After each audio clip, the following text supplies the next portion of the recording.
Today is 9/11, the day 15 years ago the world will never forget. When the day's casualties were eventually added up, 2,996 lives had been lost and more than 6,000 people were injured following the terrorist attacks. Throughout that day, we kept hearing stories of ordinary people who became heroes.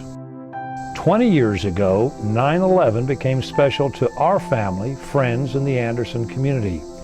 Cancer, not terrorism, was the culprit. The women in the family of my wife, Jo Brown, lived with the muted gene BRCA2. This muted gene can multiply to become ovarian cancer and brain cancer. Jo's mother died after a courageous but ultimately futile struggle with brain cancer. After her initial diagnosis, my mother-in-law spent several years traveling to various locations in Georgia and South Carolina to see doctors or to undergo different treatments.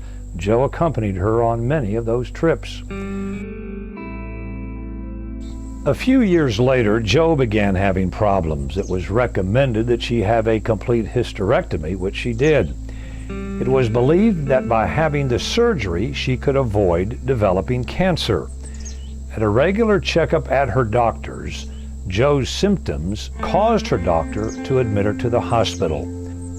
Once the family had gathered, Dr. Malik informed the family that Jo had ovarian cancer. He suggested that she could have treatment and probably live about a year. If she did not have treatment, he estimated her time at about 3 months. Because of her experience with her mother's long and difficult struggle, Jo quickly opted to forego treatment. She believed she would be healed. Either she would receive an earthly healing or she would experience healing in heaven if she was not to experience an earthly healing. Jo stated she wanted to live her 3 remaining months as fully and completely as possible, enjoying her family and friends. She died at home, here, 9/11 of 1996. 10 years later, on March 23rd, doctors informed me I had kidney cancer. My surgeon brother-in-law told me the preferred treatment would be to remove the cancerous kidney.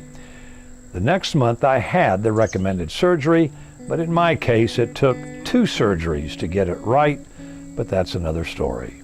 To my surprise and delight, I learned from Catherine Smith that the Cancer Association of Anderson and the Lance Armstrong Foundation would pay for my oncology rehab at AnMed's Life Choice. I credit them with instilling in me the desire to return to my normal life as quickly as possible, and with giving me the means to make it happen. My personal philosophy is that, realistically speaking, survivors of such serious illnesses and surgery may never return to the level of robustness they enjoyed before the trauma.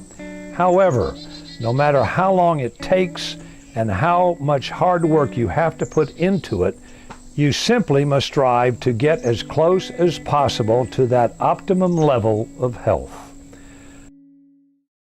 I've come to the conclusion from my personal observations that there is no wrong way to approach one's cancer journey. Some choose to undergo treatment. Others choose to accept the ultimate verdict and enjoy their time without the burdensome side effects that treatment may cause. What you, the cancer patient, decide is right for you, and that's really all that matters. There are no wrong decisions.